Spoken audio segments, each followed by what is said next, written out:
Wow. What an energizing, energy-laden room this is. Well, thank you very much, Kurt. That was very gracious and very kind. I appreciate it.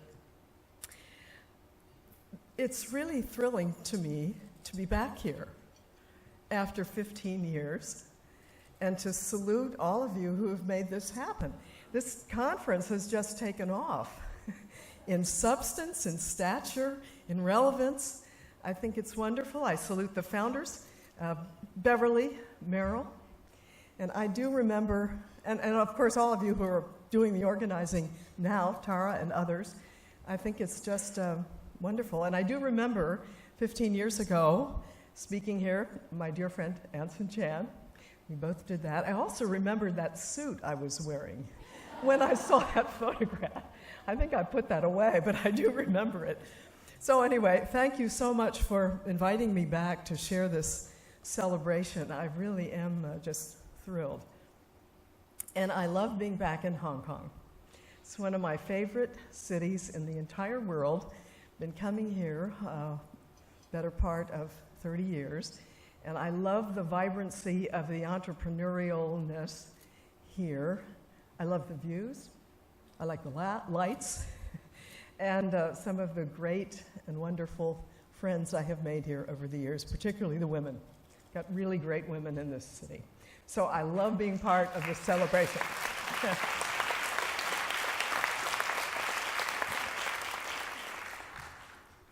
I wondered, what could I impart to this very distinguished gathering? And one of your organizers said, well, maybe you could talk a little about your career and what you have learned along the way, and perhaps what you have learned might be helpful to women here in this room who are still going and want to be even more influential than they are now. I love the ring, anyway, of women of influence. Think about that. I just really like that. So that's what I'm going to do.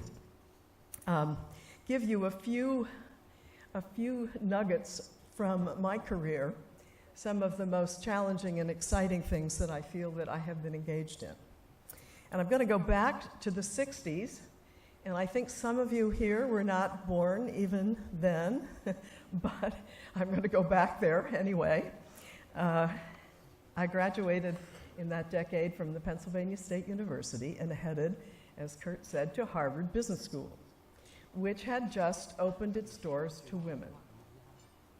There were 12 women in my class, along with 620 men. There's good and bad to that. It depends how you want to look at it. But some faculty members there were opposed to having women in the classroom and said so. And the administration back then let them get away with voicing such opinions. There were some male students who didn't like it either. Not all, certainly, but some, because they said, you are taking a seat from a man. It was there that I had my first memorable invisible woman experience. Now that's very much a case method discussion in the way that place works. When I thought I had made a good point in class, sometimes there would be, excuse me, deafening silence. And later in the same discussion, one of the male students would say the same thing, and sometimes even in the same words. It would be welcomed as a very astute comment. And I wanted to stand up and say, but I said that already. Now, I think it doesn't happen as much today. There are 45% of the classes at the business school are women. But I still think some of the invisible women situation occurs. Has this ever happened to anyone in this room? Okay, I get the picture. One takeaway from this, when I'm making a point that I think is important, I want to be heard. So later on, this prompted me to take speech lessons. And now I know that I can talk over anyone in any room, anytime. I don't do that, of course. But I know that I can, and there's confidence in that. Well, after graduating, I headed to New York City to work in the private sector. First at the Singer Company, where I was hired into a new strategic planning department, just as strategy was becoming a distinct corporate discipline. And my work at Singer enabled me to be hired at Citibank into a new corporate planning department there. And one thing I learned, it does pay to become expert in a field that is evolving and becoming. In both companies, there was a male corporate culture, as you might imagine. There are countless anecdotes that I could relate from this era, but I'm just going to relate one. During a performance review, the man for whom I worked said my biggest weakness was being too aggressive. Another bank officer, part of that same review process, said my biggest weakness was that I wasn't assertive enough. Now, what is one supposed to do with feedback like that? Well, what I learned there was no consensus about how women should relate to others in the workplace, how women should manage and lead. I call it leadership style. Now, things are better. Excuse me, I brought my Washington allergies along here to Hong Kong, sorry. Things are better today because there are certainly more of us in power positions, and we are not carbon copies of one another. But still there are issues around style because the old stereotypes about women are still with us. Often they're not articulated, but they're in somebody's mind. And that's a harder hurdle to get over.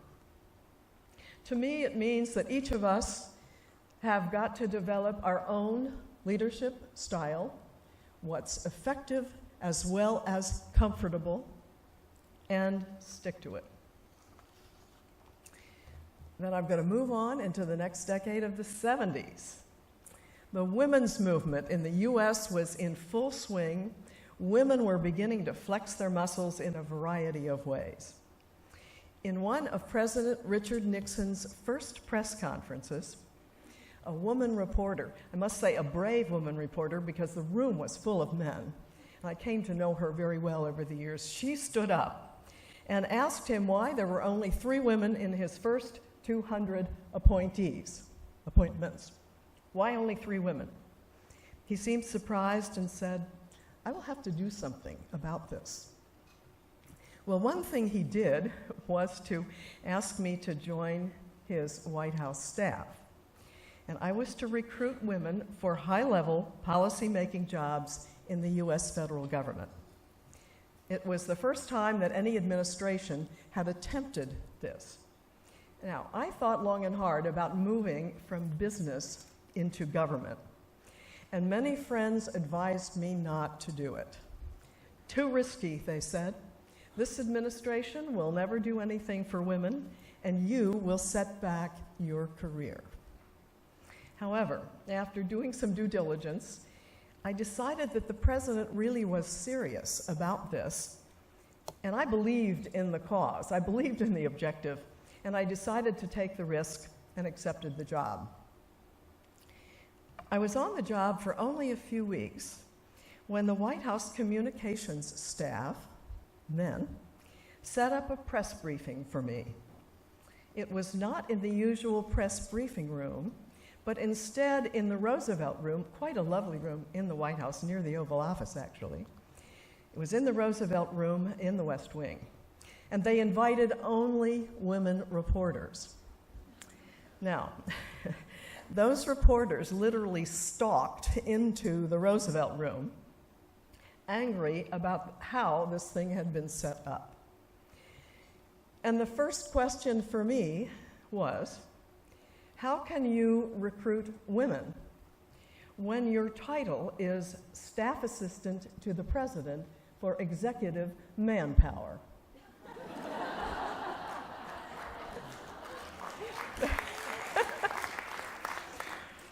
That is a good question with no good answer.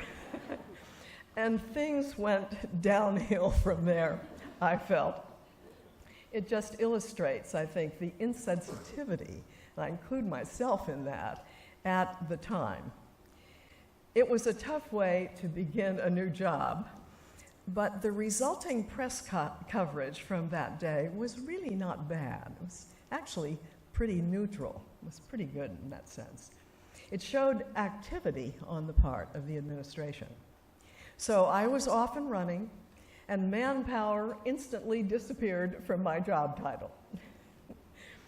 The big learning here that I think we all face one way or another is to understand sensitively the situations in which we find ourselves and prepare well for them.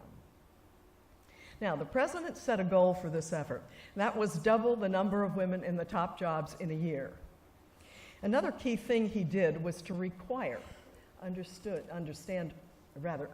require, not ask, but require cabinet secretaries and agency heads to submit action plans aimed at advancing women in their departments and agencies. And part of my job was to monitor how well those departments and agencies were doing. And of course, I was reporting that back to the president. And back then in the US, there was not consensus about careers for women either. Women were mostly teachers, secretaries, nurses. So I worked to build a network that could help me find women candidates, traveled the country seeking women who could do these policy jobs, and they were there. A lot of people helped in this, but as you might imagine, there was some resistance to it too, because our society really wasn't quite there. But the president wanted it, and he kept apprised of progress. And when a cabinet secretary met his objectives, he got a laudatory note from the president. When he didn't, he got another kind of note from the president. And I know that because I was drafting those notes and sending them upstairs. And it's a proud record from that era. In that first year, we beat the goal by tripling the numbers of women in the top jobs. The majority in jobs women had never held before, breakthroughs, in other words. And also many women in the mid-level ranks were moved up, many in jobs non-traditional for women, like forest rangers, tugboat captains, narcotics agents, FBI agents. Barriers came down at the federal government level, and I'm pleased to report have stayed down through subsequent administrations. But I must say also, we're not finished yet. There's still some barriers to come down. But there are three things I want to note about this effort and why it worked. First, it was initiated by leadership at the top. And I think that is almost always essential if there is to be change. And what was being pushed here really was a change in the status of women in the US, even though those words were never used at the time. Secondly, there was a managerial approach used here, which had objectives, measurable results, and rewards, the reward in this case being a pat on the back from the president. And the third part of it is the execution, the implementation, of which I'm proud to have played a part, and that worked well, thanks to a lot of people. And this is a not-so-secret formula for success today in almost any endeavor, those three parts. One obstacle to women's career progress back then was the difficulty in balancing the needs of families, husbands, children, aging parents. And in the succeeding years, there have been many changes in the US in law and in policy that allow much more flexibility for women and men to handle all these different responsibilities. But the how to balance issue is still there. And I think each of us have to make these choices and decisions for ourselves about that, the proper balance for our families. I believe what President Nixon did 4 decades ago was to bring women's equality into the mainstream of American life at a time when it wasn't universally accepted. And the government's lead at that time caused a ripple effect through U.S. society that opened a bunch of other opportunities for women and helped also to facilitate the passage of several key pieces of legislation, which also enhanced equality for women. A book has been written about this era by Lee Stout, and it's called, we have one copy, I think, down there with us today. It's called A Matter of Simple Justice, The Untold Story of Barbara Franklin and a Few Good Women. Well, I was still recruiting women for top government jobs when, in 1973, President Nixon decided to appoint me to one of them. And this is one of the ones Kurt mentioned. He nominated me as a commissioner of the Consumer Product Safety Commission, an act which the Congress had recently passed. This commission has wide jurisdiction over the safety of consumer products used at home, in school, and in recreation.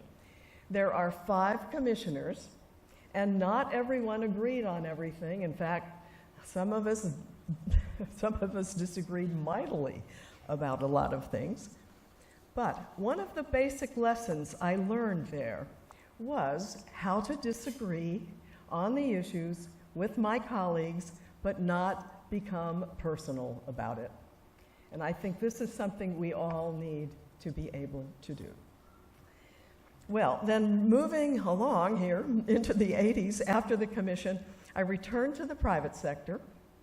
There was an upsurge in entrepreneurial activity in the U.S. during this time, and many women participated. I was one of them. That's when I started my first consulting business. Women went out on their own because there was more flexibility to how to do the balancing of their lives.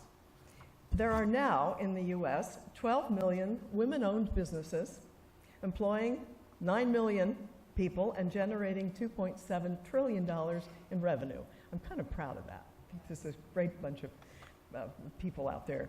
Now, during this time, I was invited to join the boards of directors of 7 U.S. public companies, large cap. It would not be possible to serve simultaneously on that many today.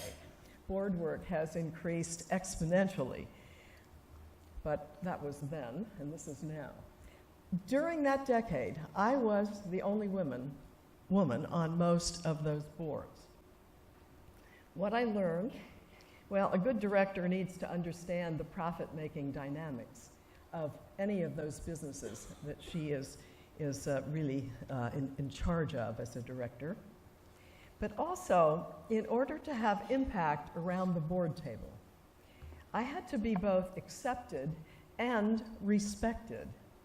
So I worked at building relationships with my male colleagues to enhance my ability to be a woman of influence and to have impact around that board table. Today, S&P 500 boards have 20% women. That's an improvement, but really we have a way to go here. A critical mass of women, at least 3, but preferably more, around a board table, around any table, make a huge difference. And the difference is in the quality of the deliberation and the quality of the decisions made. There is power in diversity. I want to see women in half of these board seats, or even more. And I'd like to see more women sponsor other women for board seats and then mentor them when they get there. Now, we come to the 90s, and I'm headed back into government. It was in the early 90s, again, Kurt mentioned this, that I became President George H.W. Bush's Secretary of Commerce. And I believe that the most important thing I did there was the mission to China. It was November 1992 when I got a call from President Bush, just a week after a bitter re-election campaign, which he had lost. He asked me to go to Beijing and restart the economic relationship between our two countries.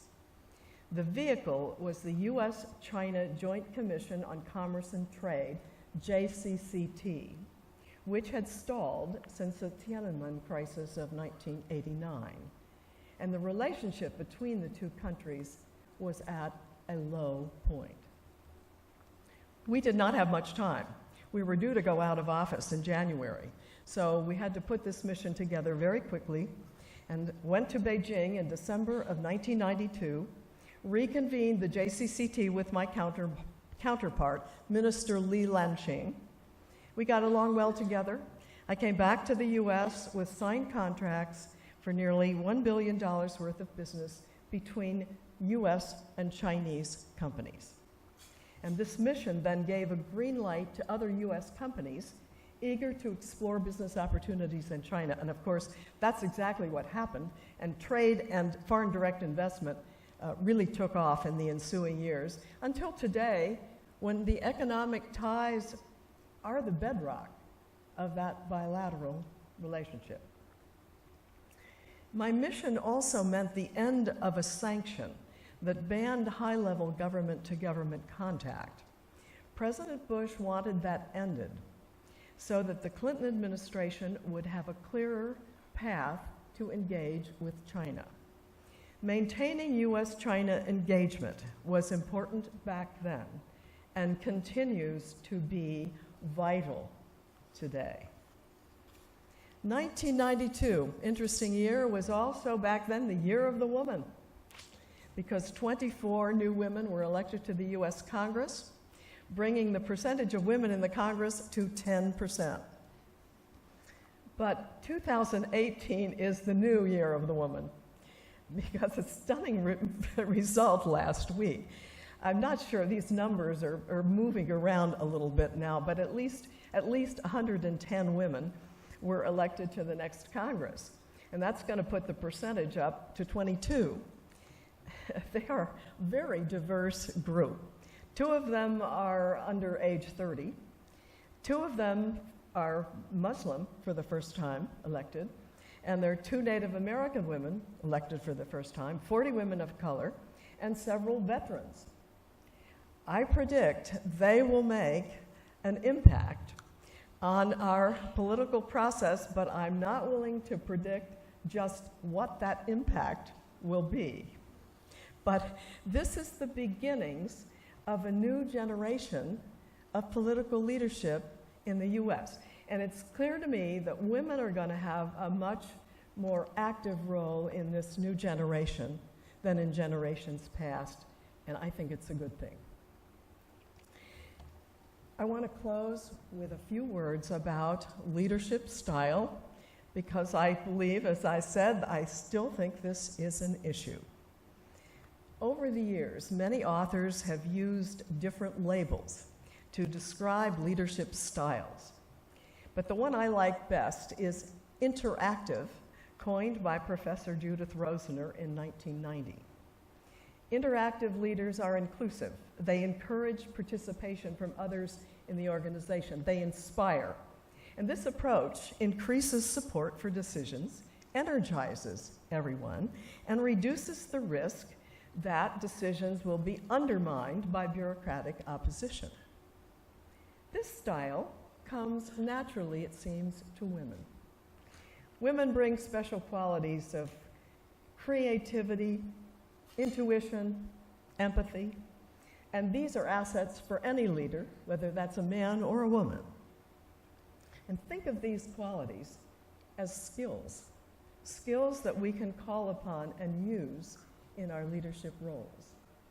There's another style too, of course, command and control, meaning command here and others carry it out, and that's a legitimate style too, especially in a crisis. We can rejoice in the knowledge that there is more than one leadership style that can be successful for women. So my message to you, again, is to create your own style, one that is comfortable, that is you, and that is effective, and then work at it, stick with it, work at it. Whatever field you're in, whatever role you have, you are and can be even more effective as the women of influence that you are destined to be. And that's true of everyone in this room. There is a quote from Maya Angelou, an African-American entertainer turned poet. I particularly like this one because it's germane to leadership. People will forget what you said. People will forget what you did, but they will never forget how you made them feel. Thank you for having me here today.